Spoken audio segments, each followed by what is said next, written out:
The response was immediate. It grew with each number.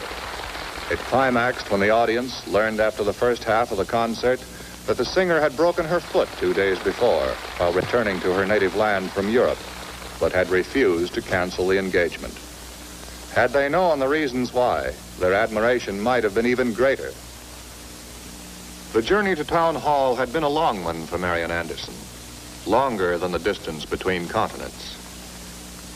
It had its beginnings in the poor district of South Philadelphia, where she was born, with its memories of the neighbor's doorstep she had scrubbed from the age of 6 to earn her first spending money, of the storefront church where she had sung in the choir. There were memories of indebtedness along the way to many people. To her mother, Mrs. Anna Anderson, the former Virginia school teacher who had taken in washing to support Marian and her sisters after their father had died. To the good people in the congregation of the Union Baptist Church, who collected pennies, nickels, and dimes for what they called a fund for the future of Marian Anderson. And to the great American impresario S. Hurok, who after hearing her sing in Paris, refused to share her uncertainty about how she would be received back home, and invited her to return under his management.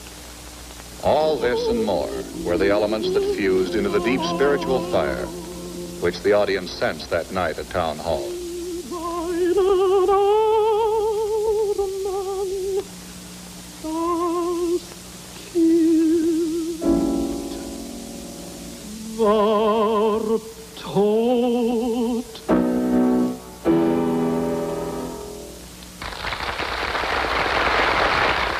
The next day, the New York Times added a new name to the roster of great American artists. The name has burned brightly ever since on the marquees of concert halls in every great city of the world. Marian Anderson has sung at the White House and before kings and queens. She has received awards from civic foundations, nations, universities. And from the city of Philadelphia, where she scrubbed steps in the poor district as a child, the highest honor awarded to its most distinguished citizen each year, the Bach Award of $10,000, which she used to establish a fund to help other singers. But of all the tributes, perhaps none so great as the turnout of 75,000 people who crowded before the Lincoln Memorial in Washington to hear her sing.